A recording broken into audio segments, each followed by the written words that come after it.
حضرة النبي. اللهم صل وسلم عليه وعلى آله وصحبه.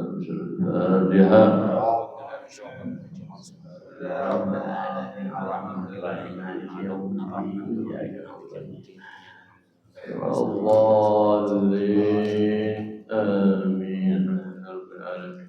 الصلاة والسلام على النور المبين سيدنا ومولانا محمد وعلى آله وصحبه أجمعين. أما بعد، فينبغي لكل مؤمن أن تكون له خبية بينه وبين الله. وما هي الخبية؟ عمل صالح لا يطلع عليه إلا الله، من صلاة، من صيام، من صدقة.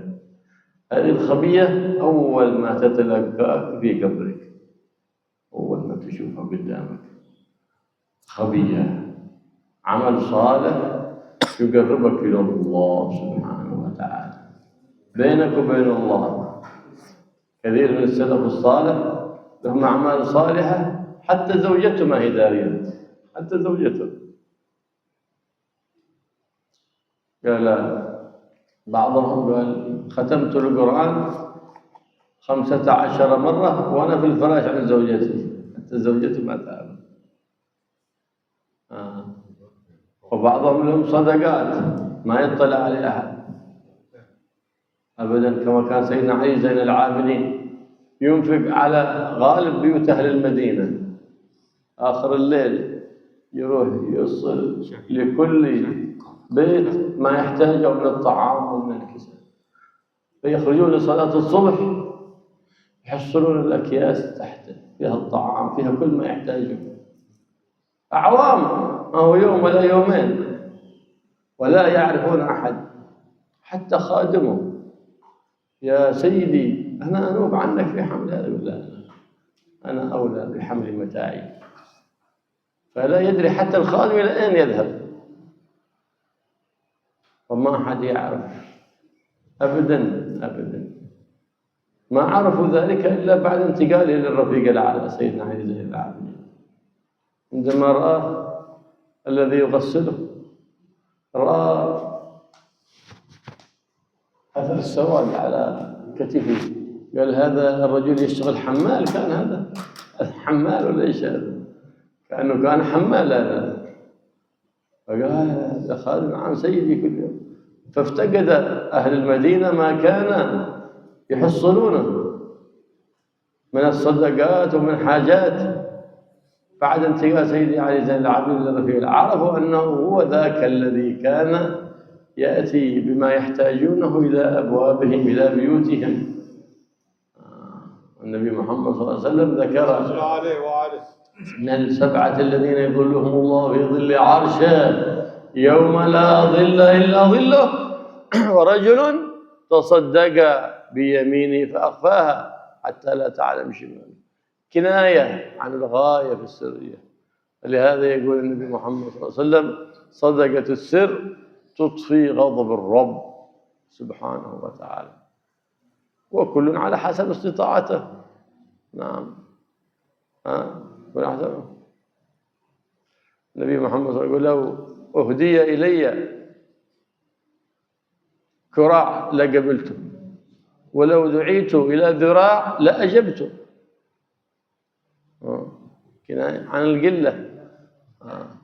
كل واحد على حسب همته، يكرم الضيف على قدر همته، على قدر يتصدق على قدر حاله. النبي محمد صلى الله عليه وسلم سبق درهم 100,000 درهم. عجيب، كيف هذا درهم؟ قال نعم، رجل عنده 100,000 من الدراهم تصدق ب100,000، ورجل ما يملك إلا درهمين تصدق بأحدهما وأبقى الآخر، يعني تصدق بنصف ماله. سبق هذا الدرهم تلك 100,000 الدرهم. هكذا كل بحسب ما أعطاه الله، بحسب ما، لكن الإنسان على حسب إيش في قلبك أنت، نيتك. بتكرم إخوانك المسلمين، بتساعدهم، يعطيك الله من الأجر والثواب على قدر نيتك، وعلى قدر همتك، وعلى قدر قصدك. والله يجعل نياتنا صالحة ومقاصدنا حسنة يا رب العالمين.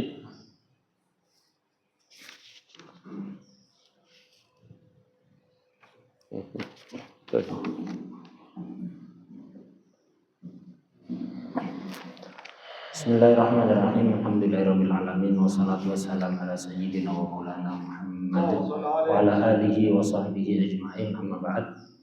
Berikut ini adalah rangkuman terjemahan dari apa yang disampaikan oleh beliau yang mulia Al-Habib Abdullah bin Abdurrahman Al-Mukhtar hafizallah wa ra'a wa nafa'ana bi fitarani amin.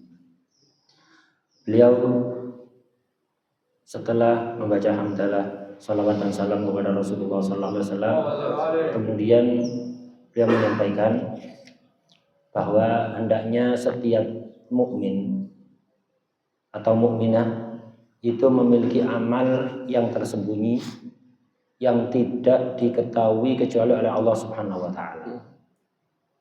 Amal soleh yang tidak ada yang tahu, bahkan suaminya atau istrinya, baik itu salat sunat atau puasa, sedekah atau ibadah lainnya. Amal tersembunyi yang tidak diketahui oleh siapapun kecuali Allah, itulah nanti yang pertama kali menyambut seseorang di hari kiamat, yang membahagiakan dia nanti di hari kiamat, yang pertama kali. Oleh sebab itulah banyak ulama salaf itu mereka memiliki amal-amal yang tersembunyi, istrinya tidak tahu. Sebagian mengatakan, saya itu ketika rebahan di samping istri saya itu sempat menghatamkan 15 kali Al-Quran, istri saya tidak tahu. Jadi ketika tidur sama istrinya, ketika istrinya sudah tertidur, dia menghatamkan Quran di samping istrinya tanpa diketahui oleh istrinya sampai 15 kali. Sebagian lagi punya sedekah yang tidak diketahui oleh siapapun, seperti Sayyidina Ali Zainal Abidin radhiyallahu anhu. Beliau ini setiap malam keliling kota Madinah memberikan sedekah ke hampir seluruh rumah-rumah orang yang tidak mampu yang ada di Madinah. Seluruh rumah, itu setiap malam tanpa diketahui oleh siapapun, bahkan oleh pembantunya. Setiap malam beliau pasti bangun, keluar dan memikul makanan dalam jumlah yang sangat banyak. Suatu malam pembantunya itu mengetahui Sayyidina Ali Zainal Abidin itu ngangkut makanan, entah kemana dia tidak tahu. Akhirnya pembantunya menawarkan, wahai tuanku, jangan kau angkat sendiri, biar aku yang mengangkatkan untukmu. Oh enggak, saya mau mengangkat sendiri. Mau kemana? Sudah, kamu tidur saja di sini. Pembantunya tidak tahu makanan ini mau dibawa kemana, dibuat apa, tidak tahu. Yang dilakukan oleh Sayyidina Ali Zainal Abidin setiap malam adalah makanan-makanan dalam jumlah yang sangat banyak itu ditaruh di depan rumah-rumah orang tidak mampu yang ada di Madinah. Sehingga orang-orang tidak mampu di Madinah itu ketika subuh buka rumahnya pasti ada makanan. Setiap hari itu sampai bertahun-tahun tanpa diketahui oleh siapapun, bahkan oleh pembantunya. Mereka baru tahu ternyata makanan-makanan yang setiap pagi mereka temukan di depan rumah itu adalah pemberian Sayyidina Ali Zainal Abidin setelah Sayyidina Ali Zainal Abidin meninggal. Bagaimana mereka bisa tahu? Ketika beliau meninggal kemudian dimandikan, orang yang memandikan itu merasa heran. Kenapa? Pundaknya Sayyidina Ali Zainal Abidin itu kelihatan ada bekas agak hitam begitu, seperti pundaknya orang yang punya pekerjaan mikul, seperti manol. Sebenarnya orang yang punya pekerjaan mikul itu bahunya itu ada bekas hitam. Yang tukang memandikan heran, ini gimana Sayyidina Ali Zainal Abidin ini bukan manol, bukan tukang angkut barang-barang, kenapa kok pundaknya, bahunya seperti orang tukang angkut-angkut barang? Akhirnya pembantunya baru paham. Oh iya, ini setiap malam tuanku ini selalu ngangkat makanan dalam jumlah banyak, nggak tahu dibawa kemana, diapakan, nggak tahu. Kemudian begitu beliau meninggal, tidak lagi ditemukan makanan-makanan di depan pintu. Baru setelah itu mereka sadar bahwa makanan-makanan itu adalah pemberian Sayyidina Ali Zainal Abidin bertahun-tahun tanpa ada yang tahu. Pembantunya cuma tahu setiap malam tuannya ini ngangkut makanan, entah dibuat apa, dibawa kemana, tidak tahu. Siapapun tidak ada yang tahu. Demikianlah kita hendaknya punya amal soleh yang tidak diketahui oleh siapapun. Sedekah yang tersembunyi tanpa diketahui oleh siapapun, ini termasuk orang yang melakukan itu sering melakukan sedekah tersembunyi tidak diketahui oleh siapapun. Ini termasuk orang yang nanti di hari kiamat akan mendapatkan naungan arasy di saat orang-orang tidak mendapatkan naungan.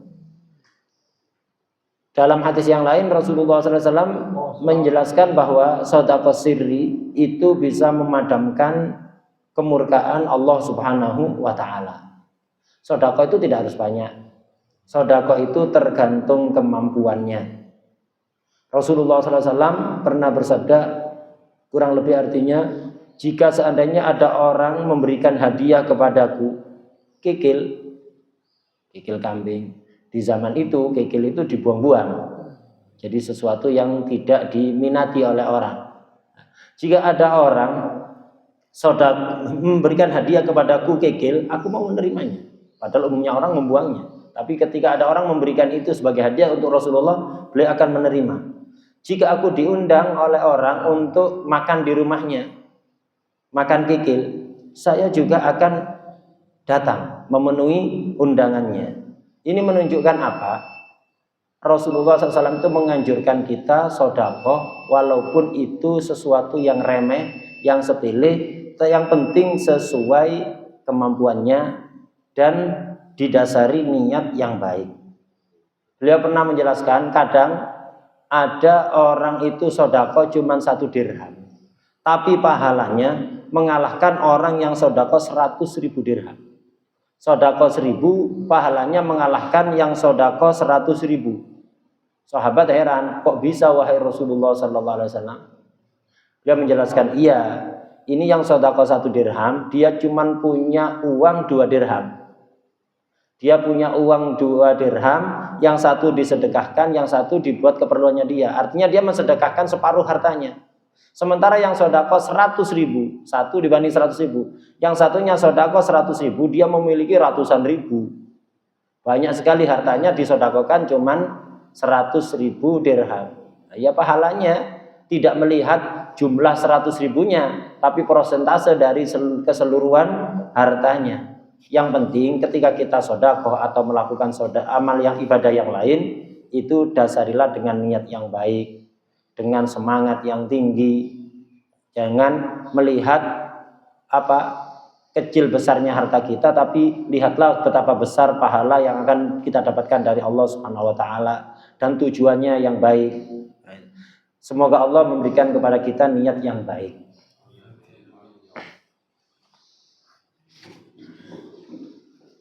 أول ما ندخل الجنة هم أهل المعروف.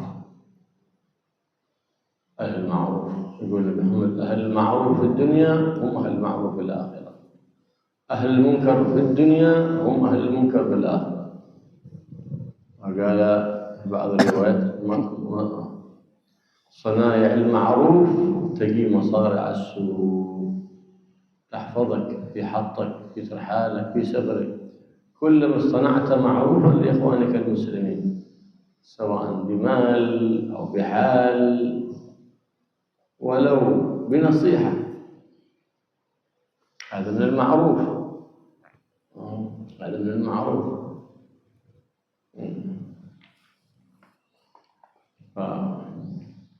فالصدقة كلما كانت في الخفاء كان أجرها أعظم. قال تعالى إن تبدوا الصدقات فنعما هي وإن تخفوها وتؤتوها الفقراء فهو خير لكم. هذا الزمان كثرت فيه رؤوس الأموال، لكن استولى على القلوب خوف الفقر والعياذ بالله.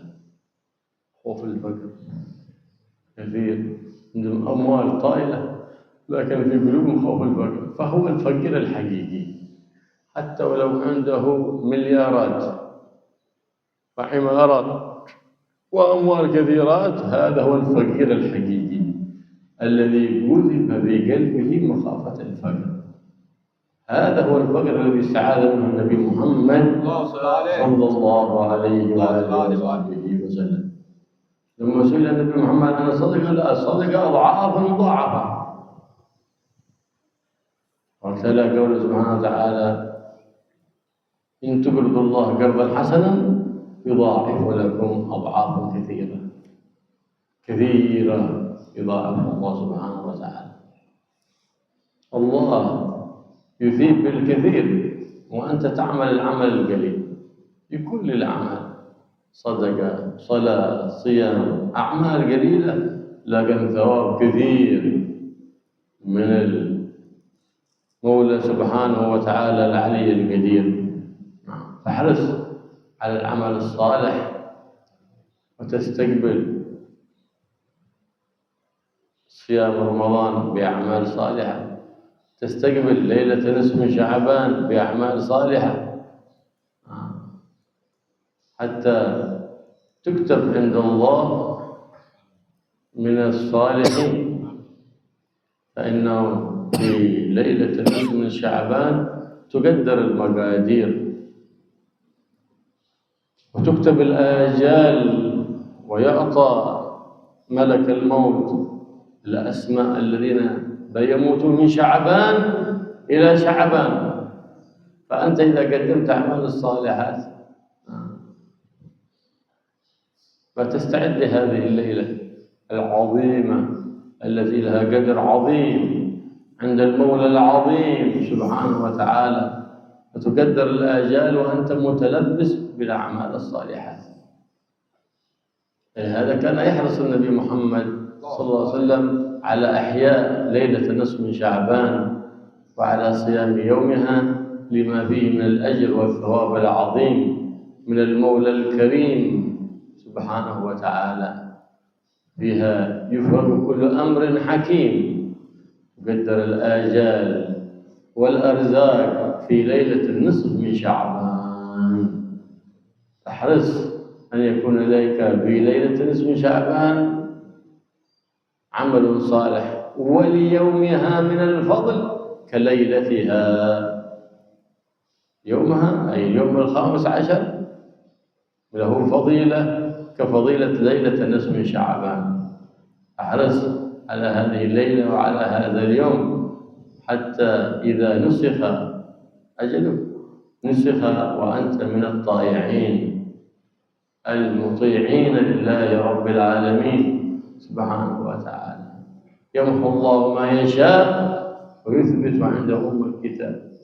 ربما إنسان في اللوح المحفوظ شقي أبدل اسمه إلى سعيد، ربما إنسان يموت في هذا العام ولكن قدم صدقة قبل أن يخرج الكتاب إلى الملك فأطال الله عمره، كما ذكر عن سيدنا داود كان في مجلسه وقد حضر ملك الموت، فلما خرج الناس قال له: ذاك الذي بجانبك ذاك أمر أن أقبض روحه بعد 6 أيام.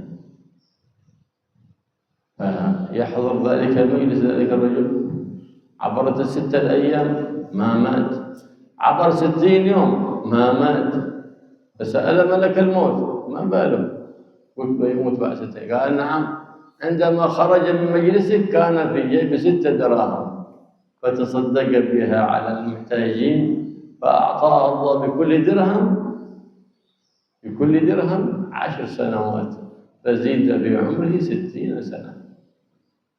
هذا فيها خير كثير، أعمال البر، أعمال الخير، وهكذا ينبغي لكل حتى للدعاء قدم صدقة. كان في صدر الإسلام من أراد أن يكلم النبي محمد صلى الله عليه وسلم أول يتصدق على فقير أو مسكين ثم يجي يكلم النبي. إذا ناجيتم الرسول فقدموا بين يدي نجواكم صدقة.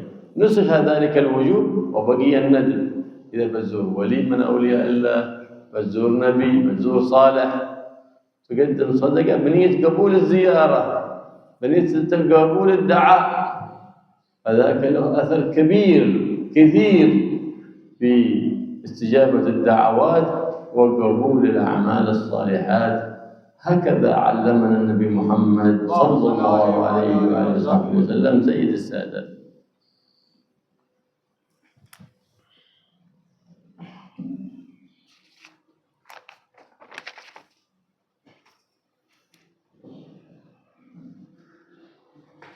Orang-orang yang pertama kali masuk surga kelak setelah hari kiamat adalah orang yang suka berbuat kebaikan kepada orang lain.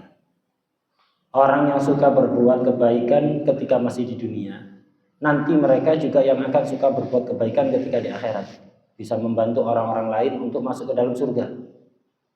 Sebaliknya, orang yang ketika di dunia kebiasaan melakukan perkara yang mungkar, nanti di akhirat juga sama, menjadi orang-orang yang suka berbuat mungkar. Dalam hadis Rasulullah SAW menjelaskan perbuatan baik itu akan menjaga seseorang dari berbagai macam keburukan. Keburukan ketika dia ada di kampung halamannya, ketika bepergian, menjaga hartanya, menjaga keadaannya. Berbuat baik ini tidak mesti dengan harta. Berbuat baik itu bisa dengan memberikan nasihat. Ini termasuk perbuatan ma'ruf. Sedekah ini juga termasuk perbuatan ma'ruf, dan semakin sedekah itu samar, maka pahalanya akan semakin besar. Sebagaimana firman Allah Subhanahu wa taala, "In tubdus shadaqati fa ni'mahi." Ketika kalian menampakkan sedekah kalian, maka ini baik. Wa in tukhfuha wa tu'tuhal fuqara fa huwa khairul lakum. Akan tetapi, jika sedekah itu kalian rahasiakan dan kalian berikan kepada orang fakir yang membutuhkan, maka akan lebih baik, akan lebih besar pahalanya. Di zaman ini kekayaan beberapa orang itu sangat banyak sekali. Keadaan zaman sekarang dibanding zaman dulu dari sisi ekonomi sekarang lebih baik. Orang sekarang lebih banyak yang kaya dibanding zaman dulu, lebih banyak yang mampu dibanding zaman dulu. Cuma semangat untuk sedekah lebih semangat orang dulu dibanding orang sekarang. Kenapa? Orang sekarang di hatinya dihantui penyakit takut fakir, takut miskin. Lah takut fakir, takut miskin inilah hakikat dari kefakiran itu sendiri. Dan takut fakir inilah yang Rasulullah SAW selalu minta perlindungan kepada Allah. Ya Allah, jauhkan aku dari kefakiran. Aku berlindung kepadamu dari kefakiran. Kefakiran yang dimaksud bukan tidak memiliki harta, tapi perasaan takut fakir, perasaan takut miskin. Itu yang Rasulullah SAW berlindung kepada Allah, meminta perlindungan kepada Allah Subhanahu wa ta'ala.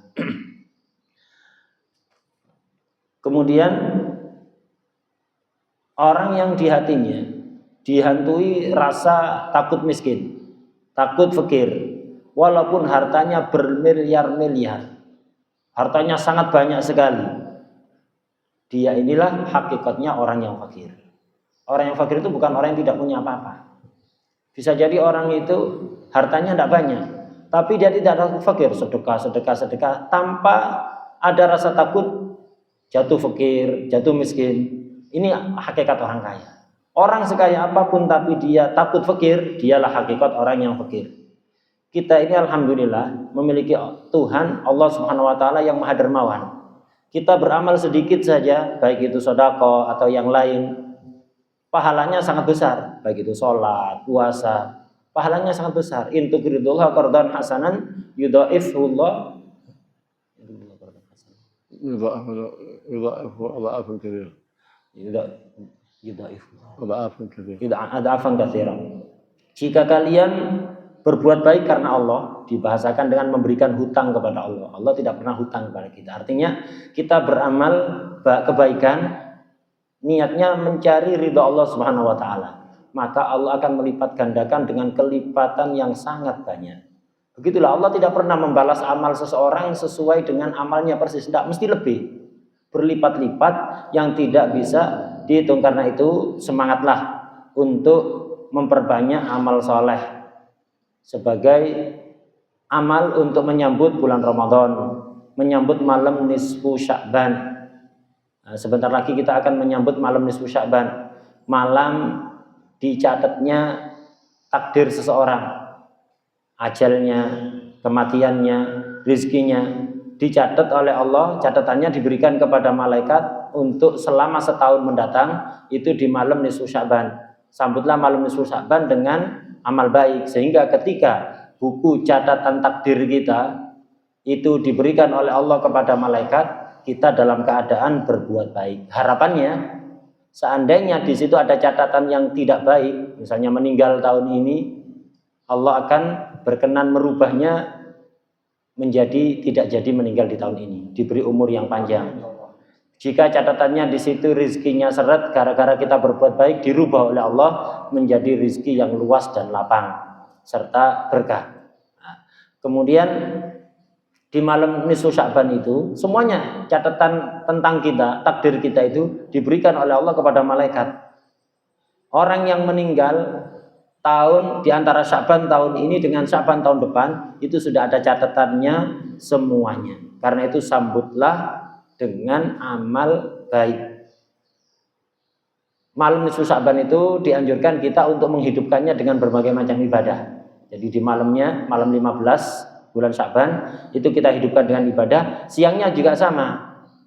Banyak orang menghidupkan malam nisfu Sya'ban tapi siangnya diabaikan. Padahal siang 15 Sya'ban itu memiliki keutamaan sama seperti malamnya. Karena itu dianjurkan kita puasa di tanggal 15 Sya'ban itu. Malamnya berbuat baik, siangnya juga memperbanyak amal yang soleh. Allah Subhanahu wa taala berfirman, "Yamhullahu ma yasha wa yuthbit wa indahu umul kitab." Allah itu maha mampu untuk menghapus apapun yang Ia kehendaki dan menetapkan apapun yang Ia kehendaki. Karena itu sambutlah malam nisfu Sya'ban itu dengan amal yang baik. Harapannya tadi itu Allah menghapus takdir-takdir yang kurang menyenangkan dengan takdir-takdir yang menyenangkan kepada kita. Kadang-kadang orang itu dicatat meninggal tahun ini, tapi gara-gara amal soleh yang dia lakukan, Allah menambah umurnya. Seperti dikisahkan di masa Nabi Dawud alaihissalam. Itu pernah malaikat maut itu datang menjelma sebagai manusia mendatangi Nabi Dawud. Kemudian malaikat maut itu mengatakan, "Wahai Nabi Dawud, orang yang di samping Anda itu akan aku ambil nyawanya 6 hari yang akan datang." Setelah lewat 6 hari, ternyata orang tadi tidak meninggal. Lewat 60 hari, belum juga meninggal. Akhirnya Nabi Dawud merasa heran, gimana malaikat maut ini? Lupa apa gimana?